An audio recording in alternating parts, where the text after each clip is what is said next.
better strap yourself in. It's time for the Howie Carr Show. But look, this was a bruising primary, and Jeb Bush really failed all expectations that he would be the, quote, electable, the predominant person on the stage. I mean, he lasted through South Carolina, got out of the race before March 1st. So I know there are a lot of hurt feelings there. Live from an undisclosed location. There have been Islamic terrorist attacks in Minnesota and New York City and in New Jersey. These attacks and many others were made possible because of our extremely open immigration system, which fails to properly vet and screen the individuals or families coming into our country. Unchained and unstoppable. 8 out of 10 of the more than 10,000 Syrian refugees that we've admitted to the country are women and children. And of the men that make up the remainder, most of them are connected to families. Number two, they are going through a very serious interagency vetting process, the most that any refugee goes through. Is it perfect? Can it be perfect? Can it be foolproof? Well, probably not, no. Who do you love? Howie Carr. Hillary Clinton is the chief emissary for globalism.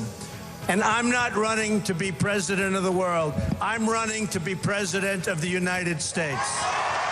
Rump swabs, hacks, and moonbats beware. It's Howie Carr.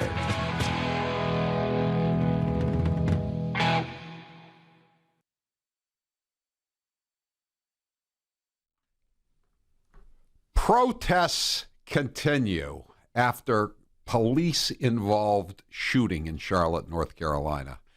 Just reading the chyron off of the TV screen here in the studio. Protests continued after deadly police-involved shooting. What was the cop supposed to do? Can somebody tell me that? Everybody who was at the scene, police witnesses, civilian witnesses, all back up the account that was given today by the chief of police of Charlotte, North Carolina, who, by the way, is himself black, as is the cop who shot the black motorist who apparently had a gun in his hand. And the only one who disputes it, as far as I can see, is the daughter. The daughter says that he had a book in his hand.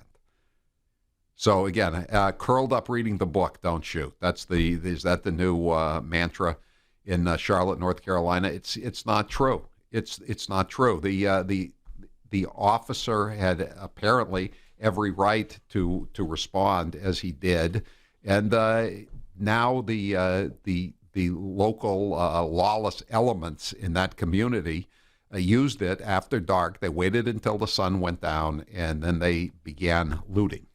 And that's the reality of it. And they took advantage of a situation and tried to make it some kind of civil rights issue. And it's going to continue tonight, apparently, from every indication. Howie 603 says, I thought all that unrest and looting was a reaction to the Brad and Angelina breakup. Well, I know we're in our second day. You know, I'm trying to, like as Hillary Clinton would say, I'm trying to power through. I don't know about you, but, I tried to make it to at least 2 candlelight vigils last night on the way home from work. I was so distraught and, tired and emotional. And it's terrible. I tossed and turned last night as I tried to get to bed. I cried bitter tears. I thought that was one for the ages, and I know you did too. We got to keep an eye on Grace back here. I think she's getting ready to go loot. Yeah, I know. I noticed her. I noticed her playing with a lighter in the, when she wasn't taking phone calls. So maybe she's getting ready to torch something tonight. She's making Molotov cocktails back here. Sorry, Grace. The CVS is well defended here in the suburban Boston area that we broadcast from. So we're going to take some call. What do you make of this? I mean the cynicism. I haven't heard anybody in my circle of friends. I get emails, texts like everybody else all day. We have the texting line here. I don't think anybody is saying. I mean, in Tulsa, it looks like the black who was shot by the white female police officer. It looks like that there was a problem there. that he was unarmed and something happened. But in Charlotte, it does not appear that there was any reason to go on a looting rampage. What is a cop supposed to do, white or black, when somebody has a gun and you consider yourself to be in imminent danger of harm? What are you supposed to do? Are you supposed to let somebody else, a guy with a gun, shoot at you first? I don't think so. The first rule of human nature is to survive. You don't give somebody the first shot at you if they have a weapon. I mean, it's crazy. And why are we asking police to do this? We just had Sheriff David Clark from Milwaukee County on, and he said that the police are placed at a disadvantage because they can't even go in with their nightsticks, their billy clubs into crowds now, even when other police officers are being assaulted. And you know, and I know why they can't do that. I mentioned it to him, and he agreed. What happens is if you have a cop going in with a nightstick, somebody's going to record it. One of the onlookers, or actually one of the perpetrators, one of the looters, is going to record it on his cell phone. It's he may even live stream it out over the internet, and pretty soon it's going to go viral. Everybody and the networks are going to pick it up, and they're going to keep broadcasting it all night long. And you wake up in the morning, and that'll be the video that leads the morning newscasts on the networks and on the cables. And pretty soon you'll have another night of rioting. So they tried not to they tried not to create that kind of situation, which is with the social media the way it is now. If you respond, if you react in a normal manner, and I don't mean a normal law enforcement manner, I mean just a normal human manner. You're attacked, you fight back, and you try to defend yourself. If a cop responds in a normal manner, it's going to become a national incident. It's going to be, no, let me put it another way. It's going to become a looting opportunity. It's going to, that's what it is. This was a looting opportunity last night in Charlotte, North Carolina, and they took advantage of it. They went out. The thing, I just can't figure out how they blocked I-85. That's a major interstate highway. How the hell did they do that? Well, I mean, you stop a couple tractor-trailer trucks and you just lay out in the road. It becomes but how do you easier. stop it? How do you stop a tractor-trailer truck? You just go out and stand in front of it. They don't want to run anybody over. They'd have to clean their truck.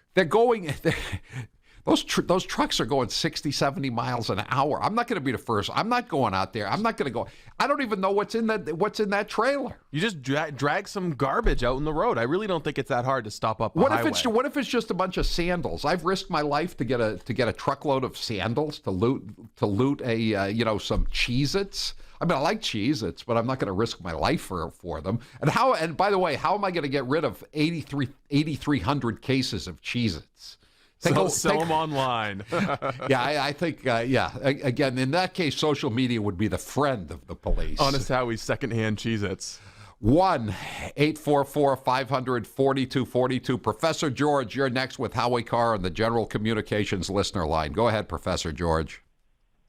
Yeah, Hillary Clinton said that her response to this whole situation in Charlotte was that we need to have reforms, and the situation was intolerable. So what does she expect? What does she want? She wants the police to just get shot and to just not defend themselves. I mean, what the hell is she talking about? Right. What reform is she looking for? I mean, is the reform she's looking for that if you're a cop, you give a guy with a gun, who by the way has a record, you give him the first shot at you? I don't think so, Hillary Clinton. I mean, I know you live in a cocoon. You have your security detail you have for 20 years. You're not worried about the Second Amendment erosion that the rest of us are.